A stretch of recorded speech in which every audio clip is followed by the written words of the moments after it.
As they had in every American war since 1863, African Americans served proudly in World War II, both in Europe and in the Pacific.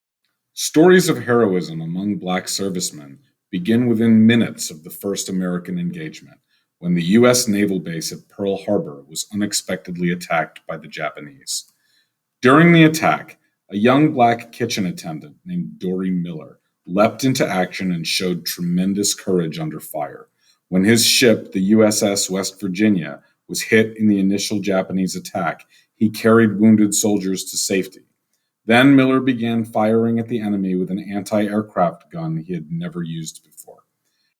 As Miller later said, "It wasn't hard. I just pulled the trigger and she worked fine. I had watched the others with these guns. I guess I fired her for about 15 minutes. I think I got one of those planes. They were diving pretty close to us." For his extraordinary courage, he was awarded the Navy Cross, the first African American to receive such an honor. During World War II, the military remained segregated. As the war went on, African Americans made slow gains.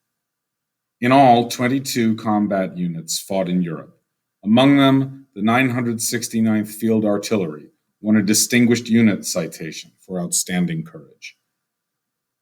Despite the racism that existed in the armed forces, some Black soldiers managed to rise through the ranks.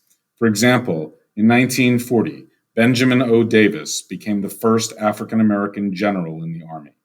During his years in the military, General Davis rendered invaluable service, earning the Distinguished Service Medal and the Bronze Star. He also won several foreign awards and honors, including the Croix de Guerre from France. After 50 years of service, he retired in 1948. Among the most famous African American groups who fought in World War II were the Tuskegee Airmen. The division was formed in 1941 after Black soldiers protested that they were not being allowed to take an active role in the war. With support from the NAACP and Black newspapers, the soldiers finally convinced the Army to allow them to fight. The Tuskegee Airmen got their name from the Tuskegee Institute in Alabama, where they trained. There were about 1,000 airmen, most of whom were fighter pilots. Their first commander was Lieutenant Colonel Benjamin O. Davis, Jr., the son of the famous general. The group escorted bombing missions and attacked enemy airfields, supply centers, and communications lines. The Tuskegee Airmen have long been credited as the only U.S. escort group to have never lost a bomber to enemy fire. They flew nearly 1,600 missions and destroyed 112 enemy aircraft. For their efforts, members of the group won more than 900 medals and honors. African American women also made great contributions to the war effort. In July 1943, Congress created the Women's Army Corps.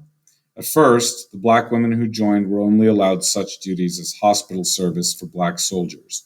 As the war continued, however, their tasks were expanded to such positions as lab technicians and librarians. American women of all races and backgrounds served in the Women's Army Corps, providing essential contributions to the Allied war effort.